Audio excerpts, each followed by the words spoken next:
নমস্কার বন্ধুরা, সুস্মিতাস রান্নাঘরে আরও একটা নতুন ভিডিও দেখার জন্য সকলকে স্বাগত।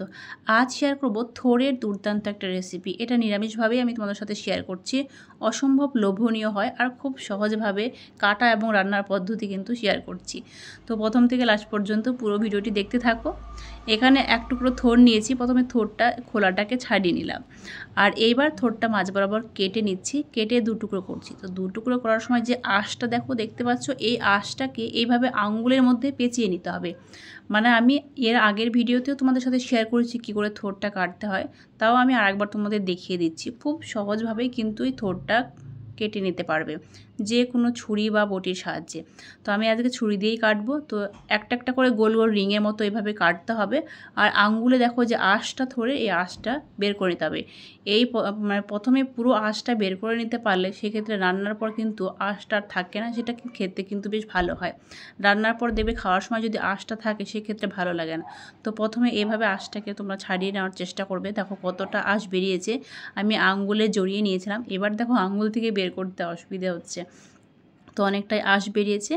এইবার দেখো মানে তিনটে রিং আমি একসাথে করে নিয়ে তারপরে এইভাবে ছুরির সাহায্যে ছোট ছোট একদম ছোট ছোট টুকরো করে কিন্তু কেটে নেবে। তো সবগুলো একই রকমভাবে ছোট ছোট করে কেটে নিচ্ছি। সবগুলো কেটে নিয়েছি। এইবার যেটা করতে হবে, এগুলো চলো ভাপিয়ে নিতে হবে। এদিকে আমি জলটা বসিয়েও দিয়েছি, গ্যাসের ফ্লেমটা আমি অন করে দিয়েছি। এখানে আমি থোড়টাকে দিয়ে দিলাম। এর মধ্যে দিতে হবে পরিমাণ মতো নুন আর হলুদ। খুব বেশি পরিমাণে দেওয়ার দরকার নেই। এবার হাই ফ্লেমে এটাকে ফুটিয়ে নেব। 3 থেকে 4 মিনিট ফুটিয়ে নিলেই হবে। এটা যতক্ষণ না সেদ্ধ হচ্ছে ততক্ষণ চলো একটা বিশেষ মশলা তৈরি করব। এর জন্য বাটির মধ্যে 1 চামচ মতো নিলাম পোস্ত, 1 চামচ সাদা তিল, 1 চামচ মতো সাদা কালো সর্ষে, গোটা সর্ষে মিশিয়ে রেখেছিলাম সেটা দিয়ে দিলাম, 1 চামচ মতো কাঁচা বাদাম। এটা খোসা সমেতই আমি কাঁচা বাদামটাকে নিয়ে নিচ্ছি। আর 1 চামচের একটু বেশি নিলাম, বেশ ভালো লাগে খেতে। 4-5টা দিলাম কাঁচা লঙ্কা। ঝালের পরিমাণটা নিজেদের পছন্দ মতো দেবে, যে যেরকম ঝাল পছন্দ করো সেরকম। আর আন্দাজ মতো আমি নুন দিয়ে দিলাম। দেখতে পাচ্ছ উপকরণটা কিন্তু দুর্দান্ত উপকরণ। এর মধ্যে আর একটা জিনিস দেওয়া যেতে পারে, সেটা হচ্ছে নারকেল, যদি থাকে দিতে পারো। সব কিছু মিক্সার জারের মধ্যে নিয়ে নিলাম। এইবার এটাকে প্রথমে শুকনো গুঁড়ো করে নিতে হবে জল ছাড়া। তারপরে জল দিয়ে বেশ ভালো মতো করে এটাকে পেস্ট করে নেব। ভালো মতো করে এটা পেস্ট করে নিয়েছি। আর এই পেস্টের যে মিশ্রণটা আমি তোমাদের দেখাচ্ছি, ঘনত্বটা খুব বেশি ঘন করার দরকার নেই, খুব বেশি জলের মতো পাতলাও করার দরকার নেই, ঠিক এরকমটা কিন্তু হবে। নিরামিষ দিনে একবার হলো এইভাবে থোড়টা ট্রাই করে দেখতে পারো, যেটা খেতে অসম্ভব ভালো লাগে, খুবই ভালো লাগে। এটা না করলে কিন্তু না খেলে বুঝতে পারবে না। আর এদিকে থোড়টা দেখো 3 থেকে 4 মিনিট মতো ফুটিয়ে নিয়েছি, এটা ভাপানো হয়ে গেছে। এটা নামিয়ে আমি জলটাকে ঝরিয়ে নিয়েছি। তো বেশ ভালো মতো করে জলটা ঝরানো হয়ে গেছে। এইবার যেটা করতে হবে, মিক্সার জারের মধ্যে এই পুরো থোড়টাকে আমি দিয়ে দিচ্ছি। যদি একটু মানে জারটা একটু ছোটো হয় তাহলে দুবারে দেবে, আমি যে একবারে হয়ে যাচ্ছে, তো একবারে এভাবে এটাকে পেস্ট করে নিলাম। আর পেস্টটা দেখতে পাচ্ছ খুব সুন্দর হয়েছে, একদম পুরো কিন্তু থকথকে হয়েছে।